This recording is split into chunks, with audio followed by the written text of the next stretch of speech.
Welcome back, everybody. This is Chapter 3, Act 3 of Let's Play the Colonel's Bequest, a Laura Bow adventure.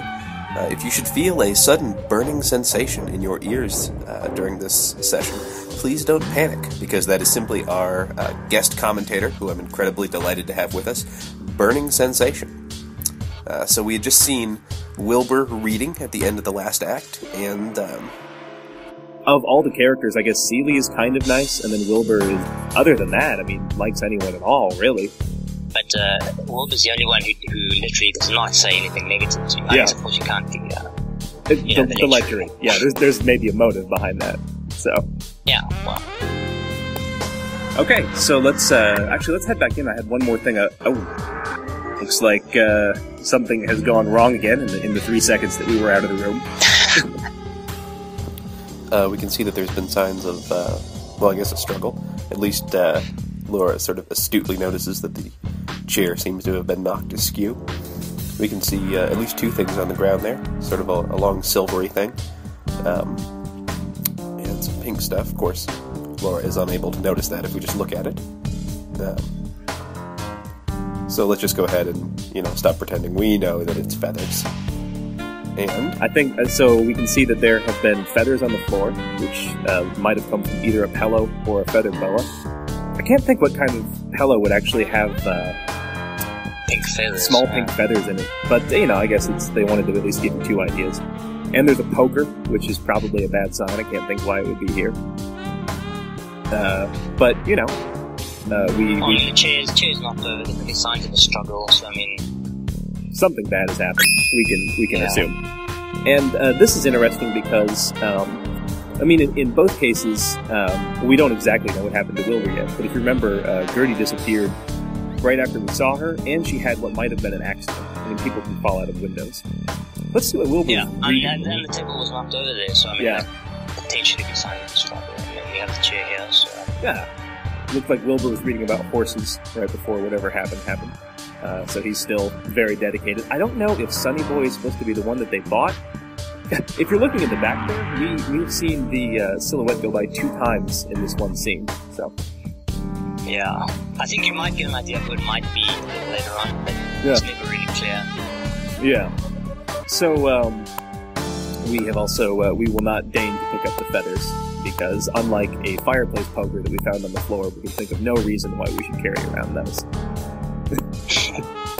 Well, in the last update, we sort of went around and told everybody about Gertie being missing. There was one person that we missed who was actually not there, and that was Colonel Dijon. So I think maybe the thing to do is to go and see what he's up to. Good idea. And as usual, we will want to look in the armoire first. And what is this on the floor? This is the first thing of many things this chapter, which you can find in a whole bunch of different places. It was lucky for me that I found it here, because that sort of consolidates everything. But there is a cane. Now, is it random where they end up, or are they always there at a specific time? Or the time is specific, but I think the secret passage is always going to be in a secret passage. Yeah, but is it after a certain time, and then you can't get it afterwards, or is it... I think it will disappear after just this 15-minute segment. And oh my goodness, if we are watching this, you might have wondered whose cane that was. Well, apparently, Colonel Dijon, he is able to walk, which is sort of a strange turn. He certainly had affected the personality of walking or being wheelchair-bound before. I think it was Gertie earlier who said something about the Colonel not being what he seems. Yeah. So maybe she knows. And, there's a potential there for That is interesting. And if you think, the other person who would potentially know about that would be Wilbur. Yes. The doctor, who has now gone missing. So, instead of going in and confronting the Colonel about that right now, let's take a look upstairs. Just to see what Fifi is up to. She is reading a book by the looks of it. Yeah. And what is significant up here, I mentioned before that the game doesn't always... if I skip through descriptions, that's because I have multiple save states, or multiple saves going, and we've already got some of these descriptions. So I just sort of skim through them. Anyway, what's important up here is you can see the decanter of cognac down at the bottom. That was down in the parlor before. And it has now been moved up here, so Fifi is apparently planning to do something with alcohol later. I guess we can leave that up to our imaginations. But this is one of those things that the game doesn't actually give us any clues that this is important, but it is important to our final score that we have noticed this. One of those odd things that just comes out of nowhere. Yeah. And if you don't actually look at it, it won't actually count it. Which is... That's a very good point. If you enter the room, you, the player, have seen it, but Laura has maybe not. She basically only looks at exactly what you tell her to. She's got narrative blinders on for the rest of the time. So here's the old Colonel. As you can expect, or might expect, we can't actually confront him about what we have just seen. Laura simply lacks the words to do so. But we're about to see another one of those things. If you remember this room from earlier, Wilbur's doctor's bag was in here. And it is now missing, which is probably ominous. I imagine he has all kinds of deadly things in his bag. One of those things that you have to look at, otherwise it doesn't count it. So. Exactly. Yep. So there's Colonel doesn't want to hear about the bag.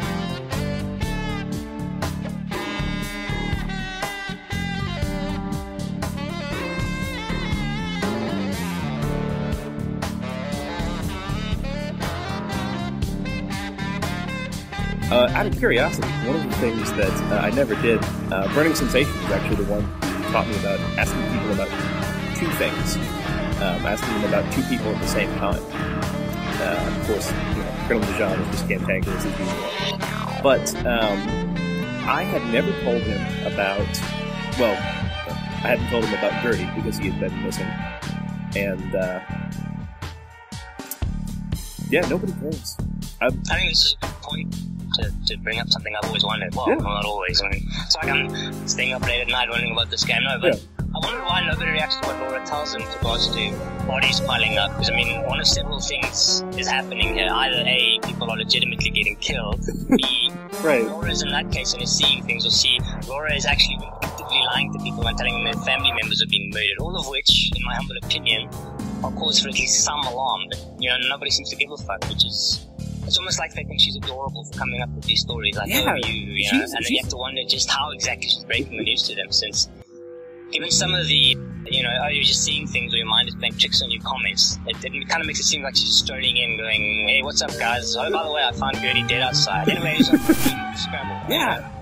And, if you're any kind of sane person, which in Roberto's Williams' world doesn't seem to exist apparently, you'd expect it to be freaking out, going, I went to Gertie's room, shit was knocked over, the windows were open, I come outside and found Gertie with my pulse and her neck was in an odd angle. Right. But and it's just the most bizarre thing, and it takes some suspension of disbelief in order for you to actually buy it. It's really true.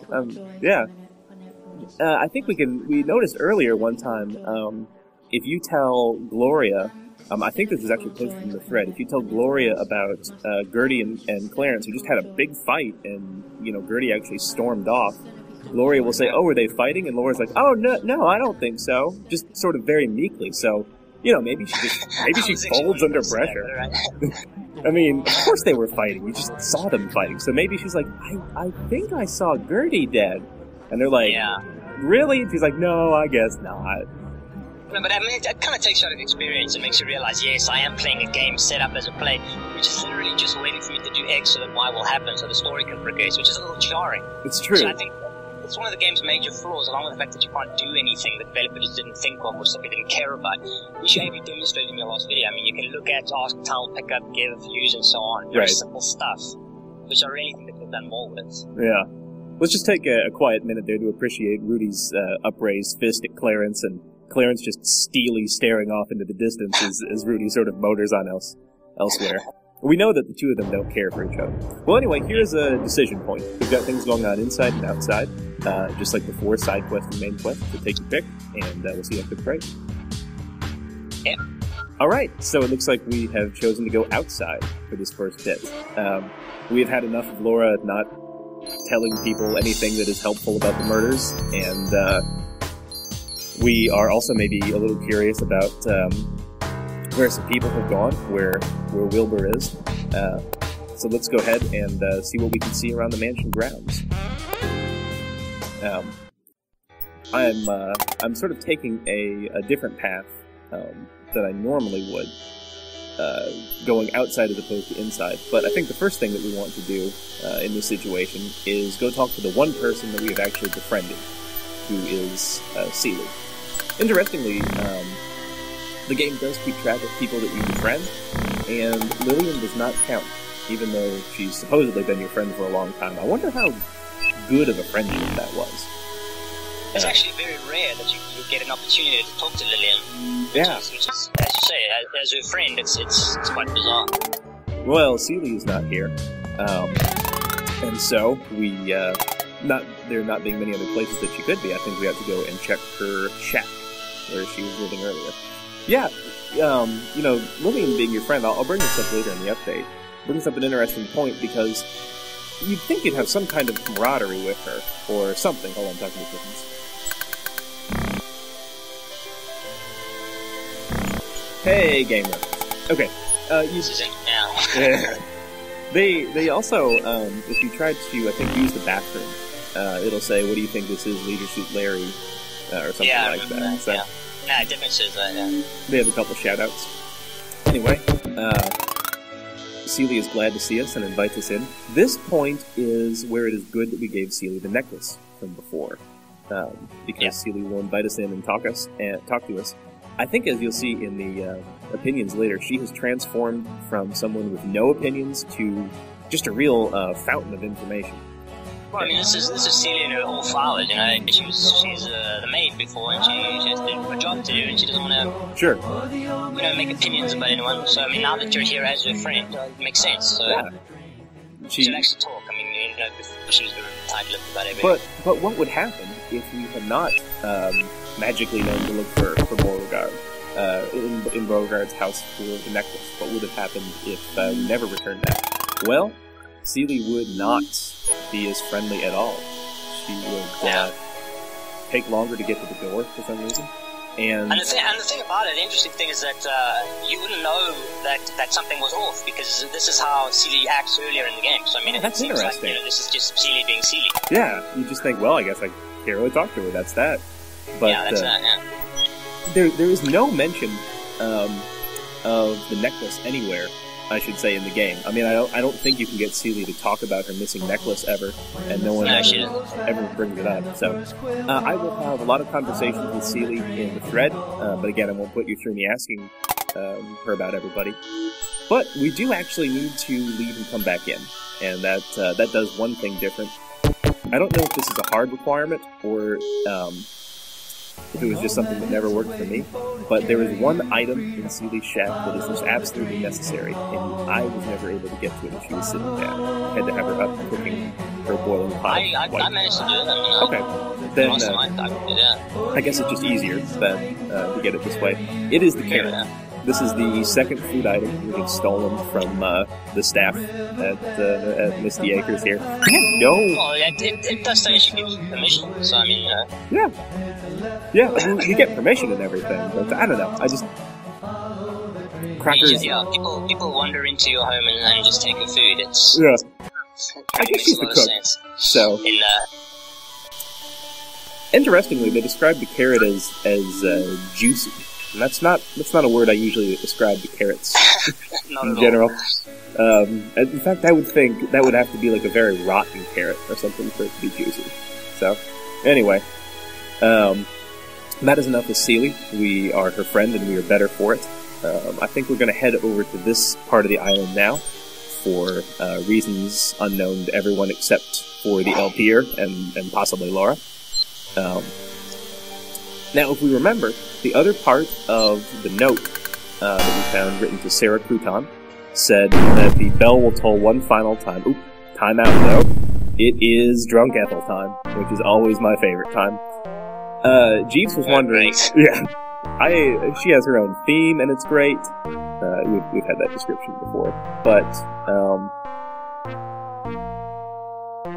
yeah, she's either clearing her head or wandering mindlessly, given that she's apparently just almost falling down and has her drunk theme playing.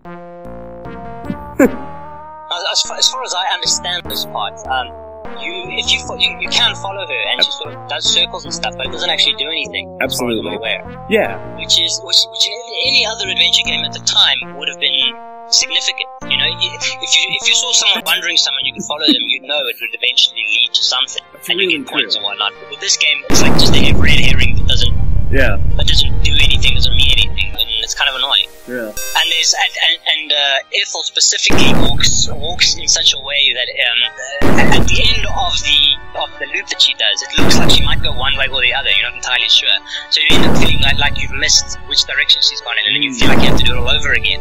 Meanwhile, you're just wasting your time, which is pretty annoying. One of those things that they throw at you, that some things really, really look important, and in fact, just huge red herrings.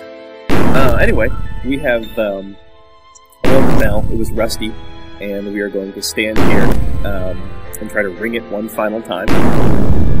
The placement of Laura here is important. I'll talk about that more in some future update. But there goes the bell, and well, thank goodness we did that, I guess. Let's maybe look at it, see if anything is going on with it. Absolutely. There is some kind of old metal crank. This seems a little strange to me. Supposedly, they left this for Sarah, their daughter. The croutons left this for their daughter to find. So, they, I guess, must have rigged up the bell to fall the next time it was rung, and hidden a crank on top of it. That seems extremely dangerous, because she would have been fairly young at the time. She was legitimately squashed. Yeah. And, you know, I mean, I guess if the thing rang instead of falling, then that wouldn't have worked. And also, it seems like it must have been some decades since that happened. But, well, anyway, speaking of Sarah, let's go back in and see where we found the... Oh, there is Wilbur. Now, yeah, exactly. So, what must have... someone must have hit him over the head. And, no, there's no one here right now. I can't think. Perhaps the killer was trying to drag him into the swamp. Or bury him in the graveyard or something, and maybe we sort of came upon them and they had to ditch the body quickly. That's really the only reason I can think for dragging it out here. You can actually stumble upon Wilbur in the stable instead. I'm not sure if that's related to where you end up going first, or if it's something related to time or what it is. But that's an interesting question. Sorry, yeah, go on. Oh no, I was going to say, I have found him in both places, and I know that there's a number of things. The cane is one, and some other things later in the game that you can find in 2 places. So I'm going to have to do some more investigation and see if that's random or time-based, or at least sometimes it's time-based. Well, we didn't want to take Gertie's pearls back in the day, but we have no compunctions about taking Wilbur's monocle. And it's a good thing for us that we did, because this is now our magnifying glass that we will use to see objects up close. And we're actually carrying around a number of things that we ought to do. Because that's how monocles work. Exactly. Yeah. Wilbur has this because his eyes normally see things very, very far away. So with the aid of the monocle, he can get this binocular vision. Yes. So we found some blood on the poker, and we noticed that the hanky actually belongs to, well, I assume, to Ethel Prune. That's what I imagine EP would be for. So we found that right outside of Gertie's room, only after she was dead. And now remind me, what motive would Ethel have had to kill Gertie, if any? She certainly did not get along with Gertie. She did not. They didn't see eye to eye, as all the Ethel said. And let's just go ahead and back. Oh, sure enough, disappeared. Teleporting bodies. Also, all the blood is cleaned up off the floor. So this is a neat and tidy murderer, whoever this is. An alternative explanation that it could be that Laura is losing her grasp on sanity.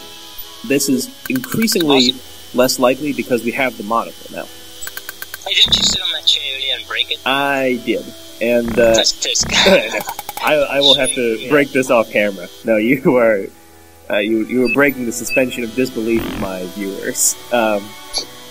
Maybe the murderer, while traveling through the island and cleaning up blood and dragging bodies around, saw it and just thought to mend it quickly. Yeah, that makes sense. That totally could happen. This is a Roberta Williams game. So Anything is really on the table here. Well, here's Blaze, and we didn't really have much to do with him earlier, but now we have a carrot, which is also the only carrot on the island, and the only item which is possible to make Blaze be friendly to you. You can see that he whinnies softly, as in friendship, so apparently Laura is just the horse whisperer, and she knows what Blaze likes. This is important. Yeah, go ahead. So, sorry. If you did not befriend Celie, it's impossible to get the carrot. Is that right? Absolutely. And which then would make it impossible to get what's behind the horse. Right. And I think, I actually think I showed off Blaze being bad in the intro video. But you definitely need that carrot before you open the gate. There is no other way, and we need this lantern. Now, yes. It kind of reminds me of Quest for Glory games, which you could actually have a plot central item, and then there was a give command, and you could say give anything essentially to characters, and then you wouldn't know it was a MacGuffin or sure. a plot central item, and it would just be like the guy would just be like, oh thanks. And then it's gone forever. You playing the game and never know that you're giving this thing away. Yeah. That was important somehow, and you just be screwed. And that was it. This is sort of a long chain of things that has to happen more or less perfectly for something good to happen later. And note that now we technically have everything we need to finish up the side quest. However, that is foiled because Laura cannot find a way to light the lantern. That she cannot conceive of maybe lighting it with one of the gas lamps inside, or whatever. This is almost an Easter egg to me, because I don't know how you would know to look in here. This is one of those Jeeves cellar things. It's always been locked, and, Oh dear, what's happening here? Lillian's in here. Maybe she's getting away from it all. Maybe she's, writing or something, or maybe she is reading to dolls from a book. Now let's see what Laura thinks about this. Well, I would say that is a bit odd that your 20-year-old friend is in a dilapidated locked playhouse reading to dolls. What's odd about that? That's every Sunday for me. That's what I do. Yeah, exactly. Like it's doll reading time. Just a little curiosity here. There's actually no dialogue for looking at dolls. Not even I don't see dolls here, or dolls you don't can't matter. click on them or anything. Yeah. I've tried looking at things in this place and it just does it. This is just sort of a weird place. Reinforces the your idea that it might be an Easter egg of some sort, because it doesn't look like they put much effort into this. No. Actually, at least until later. Later something happens. Yeah. Not to spoil everything. But we will be back here later, is what we will say. So, Lillian does know that she doesn't know about dolls, even though she's clearly reading to them. She's mostly just surprised to see us here, and interrupting us, so she's apparently thinking of them as people, or something like that. She doesn't have much to say to us at all. I bring up a lot that Laura is sort of pathologically non-confrontational to herself and to others. This one really takes the cake for me, I think. Because,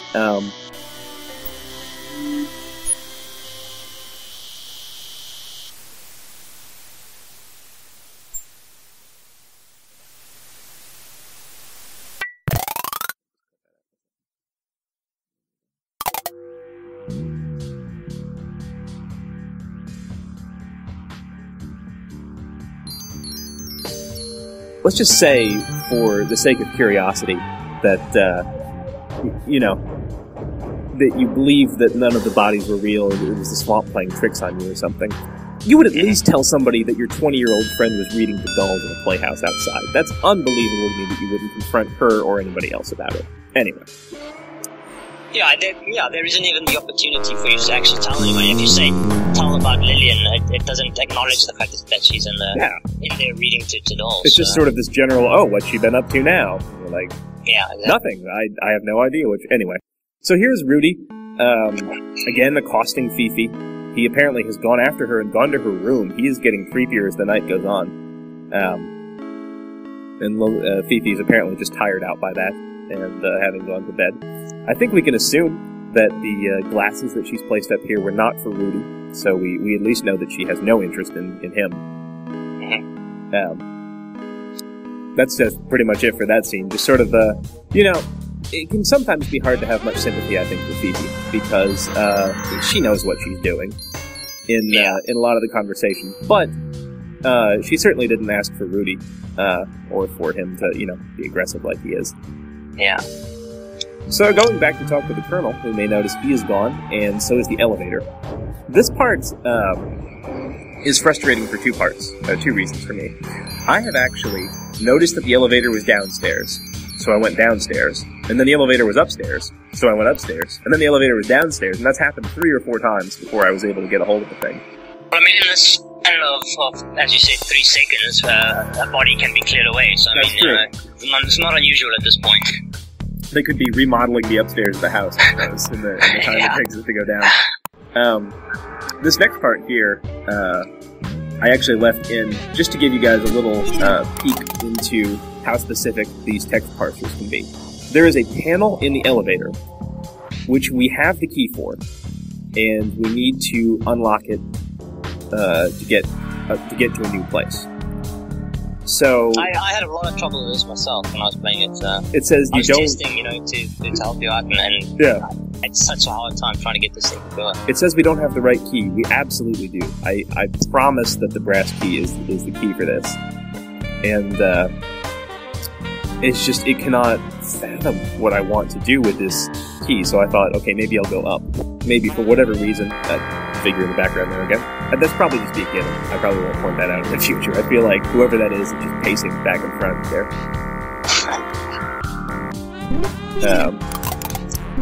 So, yeah, there is a. She doesn't see a panel, but there is a panel. There is absolutely a panel in the elevator. Actually, we were. Speaking of this, we were actually talking yesterday about how I had this theory about how Roberta Williams and Ken Williams, then the owners of Sierra, essentially, how they would make their puzzles in their games as obtuse as possible in order to kind of force you to have to phone the Sierra helpline, which at the time cost a hell of a lot of money. I think it was like $2 for a minute, every minute. Yeah, and some of the puzzles are so ridiculous and such a stretch that you couldn't help but have to phone. And back in those days, you couldn't just shout the game and forget about it. I mean, that was when you bought a game. That was the game you had, and that was the game you played for as long as you had it. So I mean, absolutely, you just couldn't just leave it. I think different games do different things to extend gameplay, and it's certainly frustrating, I think, in RPGs when they extend gameplay through just grinding. And, grinding forever, nobody really loves that, but either extending gameplay or forcing you to call the hint line through just these really obtuse puzzles. By the way, unlock elevator with key was the magic words. You had to say unlock. And then this brass key in the panel, of course, let me just do that. So we can see, this is the attic, which we've not been able to access before. You get points for however early you can get to the attic. This is as early as you can get there. I have no idea why they would offer you points for that, but that is a thing that happened. We here learned that Colonel Dijon was a war hero in the Spanish-American War, with several bullets with pelvis and shoulder areas, while attempting to carry someone to safety, which does not much sound like his personality. I think we've had little hints throughout this that he's maybe not quite as bad as we think he is, that he's sort of an okay guy. Although he sort of wrecks that every time we try to talk to him, and he's just, get out, I hate you. But, I don't think he was planning on having Laura come over, during his, during this weekend that he's having, telling people he's going to bequeath them all this money. Yeah. So I think she's not part of his plan, whatever it is he's cooking up, because he's obviously cooking something up. I mean, I agree with that. There's just no doubt. Nah, that's a good way of looking at it. I mean, he might just see us as sort of an X factor, something that he doesn't know. I mean, he knows something everyone else he didn't account for. Yeah. Yeah, he probably knows how everyone else is going to react, more or less. I mean, it's not like they're tremendously complex characters. I mean, let's face it, Laura is incredibly nosy. So, if you have this woman wandering around telling you about all these random things and asking about everyone, it would seem kind of annoying. Yeah, I would imagine. That's someone true. like him. I mean, the thing we did was, before we knew anything was wrong, we found a secret passage and spied on him with his maid having an affair. So I could see that not being, the most. So up here in this trunk, we find a large officer's cape, leather gloves, colonel's hat, and an old pair of army boots, presumably from his war days. The game seems to think, for whatever reason, that that's important, and it may well be. I will simply say that, so keep in mind those are up here. This is something I had never done before, and I don't know why, but I had always taken the elevator back down. But you can unlock the door up here. I didn't know that either. Oh. Yeah. We will go in this door eventually, but it was kind of a big point that it was locked at one point in time, so we'll see. I wondered if you could close the door. But as it turns out, Laura does not know how to close the door from this side. She can only close it from this side. She's bless her. She does her best. Yeah. Curiously, I think she might be sort of an autistic savant or something. That she might just be tremendous at watching people and sort of getting clues. But, that would account for a lot if you think about it. She has apparently tremendous difficulty communicating what she's found with anyone. So, maybe we're looking at some sort of a social disorder here, is what this is. Or some kind of disorder. I mean, your first thought when you are confronted with, people dying around the place is if your first thought is to go exploring, to go looking for more bodies. Yeah. Clearly something's right. I mean, she's not the sharpest tool in the shed, let's put it that way. She focuses on things. Well, it's time for Parrot Update. Parrot Update number 2. And this one, I think you'll find to be considerably more interesting, because she's after me, I'm so afraid. I'm going to come out and say I don't know who this is talking about. I don't know who she is or who the speaker is. I will say it seems unlikely that it would be Gertie or Wilbur, because they were both relaxing when they disappeared. So That's true. No idea. Well, if you guys want to go back to the selection screen, that's fine. Otherwise, we'll see you for the ending here in just a second. The wrap up of this chapter. Maybe we'll talk more about who the parrot could have been talking about in the thread. But for now, okay, we have done just about everything there is to do for this chapter. We have found Wilbur, we've examined some things, we've found Lillian reading dolls, we found out that the Colonel can walk.